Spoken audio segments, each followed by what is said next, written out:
दोस्तों, आज की कहानी का टाइटल है फरेब का जाल। ये कहानी आपको फरेब के एक ऐसे जाल से आगाह करेगी जो समाज में आजकल कई जगह सामने आ चुका। मैं हूं पारस जायसवाल। सस्पेंस कहानियों की दुनिया में आपका स्वागत है और मैं अपनी ही लिखी कहानियों का वो संग्रह लेकर आया जो आपको हैरान भी करेंगी और आपका मनोरंजन भी करेगी। तो शुरू करते हैं आज की कहानी। हमारी आज की कहानी है बनारस के अलईपुर की, जहां रहते हैं रमाकांत पटेल। शानदार बंगला है, उनका 12 दुकानों का एक कटरा भी है, यानी 12 दुकानें हैं जिस मार्केट में, वहां से किराया आता है। कुछ गाड़ियां हैं, मिनी बस हैं जो रोड पर चलती हैं, तो भरपूर पैसा आता है। बंगला है, 2 बेटे हैं, घर में पत्नी है, एक संपन्न परिवार है। बड़ा बेटा राजीव जो इंजीनियरिंग करने के बाद रेलवे में नौकरी करता है, छोटा बेटा अभी पढ़ाई कर रहा है। तो इस तरह का एक छोटा सा परिवार है, संपन्न खुशहाल परिवार है। और रमाकांत पटेल की एक ही सोच है कि किसी तरह उनके बेटे की शादी हो जाए, कोई अच्छी सी लड़की मिल जाए जिसके साथ वो अपने बेटे की शादी करवा सकें। लेकिन शादियां लग कर भी टूटती रहती है। क्यों होता है? समाज में आज शादी विवाह एक समस्या बनती जा रही है। लड़कों के लिए लड़कियां नहीं मिल रही, लड़कियों के लिए लड़के नहीं मिल रहे हैं, और लड़के अपनी पसंद की लड़की चाहते हैं, लड़की अपनी पसंद का लड़का चाहती है, और इस पसंद नापसंद के चक्कर में रिश्ते टूट रहे हैं।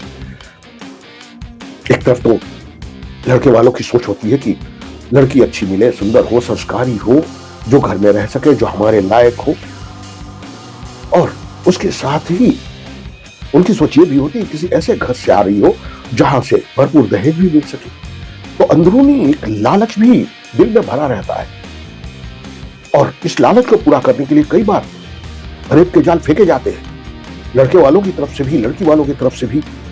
लड़के वाले जो नहीं है वो भी दिखाते हैं कि हाँ, हमारे पास इतनी प्रॉपर्टी है, इतना सब कुछ है, इतनी जमीन है, इतनी जायदाद है, इतना प्लॉट है, इतनी गाड़ियां चल रही है, पड़ोसी की गाड़ी को भी अपनी गाड़ी बता देंगे ताकि दहेज की बड़ी रकम निकल जा सके। इसी तरह लड़की वाले भी झूठ पे झूठ बोलते। बिचौलिए जो शादी करवाते हैं वो रिश्ते लेकर आते भी थे।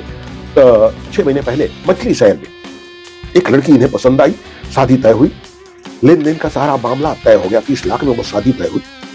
लड़के लड़की ने एक दूसरे का नंबर एक्सचेंज किया। अब रात रात को दोनों एक दूसरे से बात किया करते थे, और एक दिन लड़की ने लड़के से कह दिया कि देखो, तुम्हारे घर में आने के बाद तुम्हारे माँ बाप मुझे अगर टॉर्चर करेंगे तो मैं बर्दाश्त नहीं करूंगी, तुम्हें फिर मेरे साथ अलग रहना पड़ेगा, हम दोनों अलग रहेंगे। अब ये सुनने के बाद लड़के ने तुरंत ये बात अपने माँ बाप को बताई, और माँ बाप ने सोचा कि इस लड़की ने तो पहले ही अलग रहने का मन बना रखा है, तो वो रिश्ता तोड़ दिया गया उस रिश्ते को। उसके बाद दूसरी एक लड़की सूर्यामा के पास, बनारस से कुछ दूर पे है सूर्यामा, जहां की वो लड़की थी, और शादी तय हुई। लेकिन उस लड़की ने ही लड़के को नापसंद कर दिया कि नहीं, ये लड़का मेरे स्वभाव का नहीं है, मुझे पसंद नहीं है। तो इस तरह 5 बार शादी तय हो चुकी थी, और हर बार, और 3 बार तो लड़के ने ही मना किया था कि लड़की बहुत ज्यादा मॉडर्न है, बहुत ज्यादा फैशनेबल है, इसलिए मेरे साथ तो नहीं चलेगा। तो राजीव 2 बार 3 बार मना कर चुका था। एक बार सोशल मीडिया की वजह से मना किया। आजकल होता तो यही है कि जैसे ही लड़के लड़की की शादी तय होती है, वो सबसे पहले लड़की का नाम जानने के बाद लड़का, और लड़के का नाम जानने के बाद लड़की सोशल मीडिया खंगालना शुरू करते हैं कि उसके कितने अकाउंट हैं, उस अकाउंट पे क्या क्या पोस्ट किए गए हैं, और उस पोस्ट पर लोगों ने लाइक कितने किए हैं, कितने लोगों ने कमेंट किए हैं, कमेंट करने वाले कौन कौन है, उस कमेंट के जवाब में लड़की ने क्या लिखा है, लड़की ने पोस्ट किस किस तरह के किए हैं।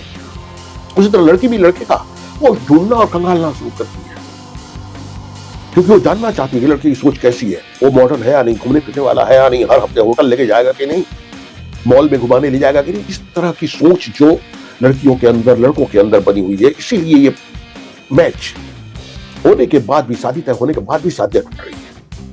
और यही इसमें हुआ कि राजीव ने सोशल मीडिया पर देखने के बाद एक लड़की को बहुत ज्यादा मॉडर्न और फैशनेबल करार देते हुए शादी से इंकार कर दिया। तो 5 शादियां टूट चुकी थी। अब रमाकांत पटेल किसी भी तरह चाहते थे कि बेटे की शादी हो। एक बिचौलिए ने बताया कि श्रीधर सिंह पटेल नाम है उनका, जो बनारस में ही रहते हैं, 2 बेटियां हैं, पत्नी की मौत 5 साल पहले हो चुकी है। बड़ी बेटी का नाम पूर्वी है, छोटी का नाम दिव्या है। तो वो चाहते हैं कि जल्दी से जल्दी बेटी की शादी हो जाए, क्योंकि बेटी की उम्र अभी 18 साल भी नहीं हुई, लेकिन फिर भी वो शादी तय कर रहे हैं। 2 नवंबर को वो 18 साल की पूरी हो जाएगी, और इसीलिए वो चाहते हैं कि कोई और तो है नहीं, तो जाने से पहले अपनी बेटियों का घर तो बसा दे।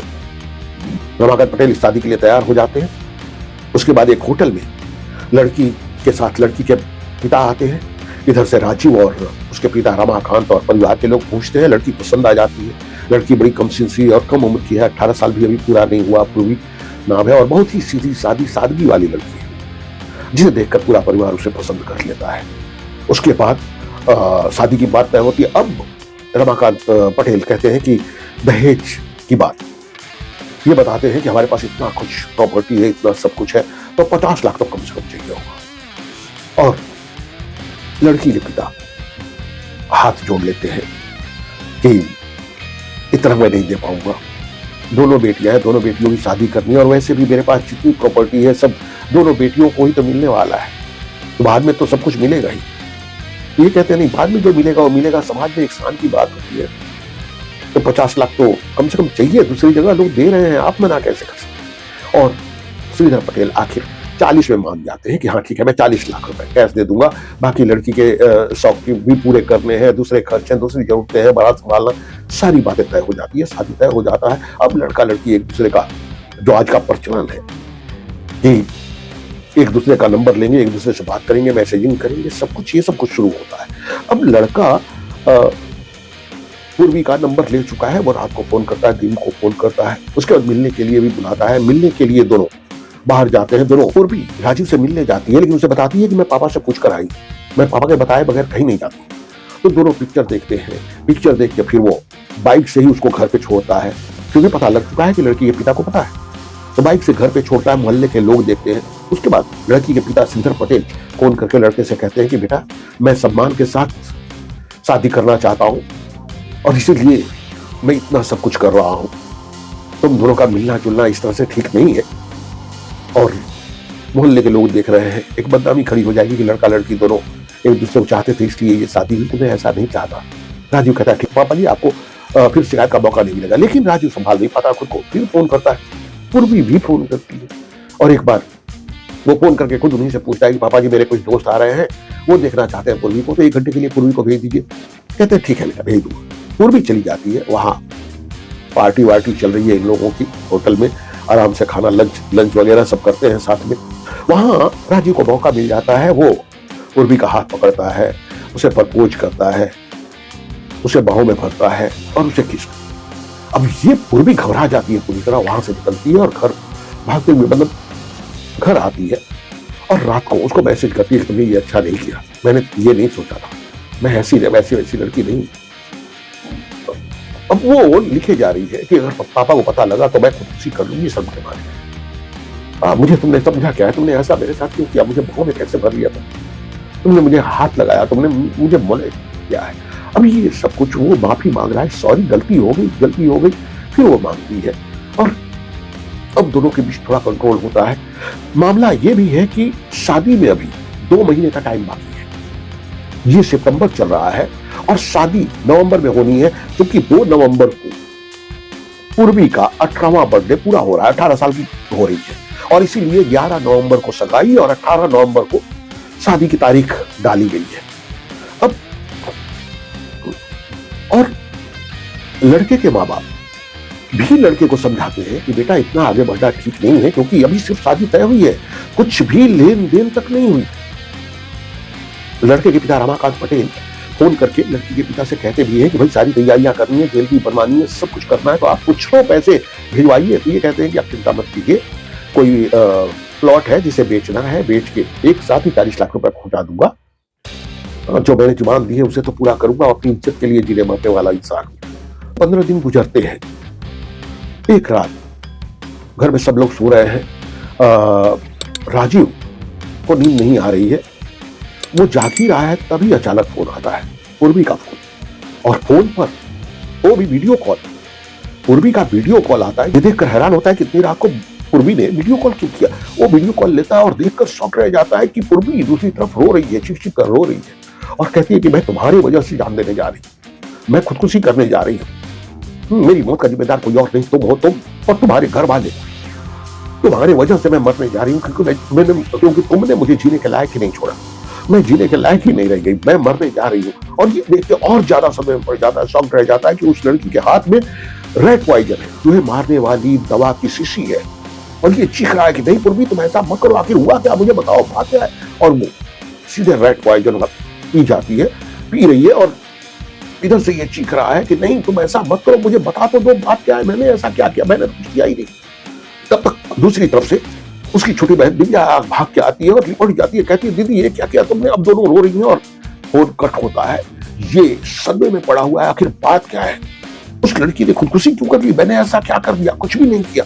तो दोस्तों क्या थी कहानी, क्या होने वाला था, क्या हो रहा था, क्या पूर्वी मर जाएगी इस शादी के चक्कर में। कुछ तो ऐसा हुआ था जिसकी वजह से पूर्वी ने रेड पॉइजन पी लिया। इन सारे सवालों का जवाब आपको अगले एपिसोड में मिलेगा।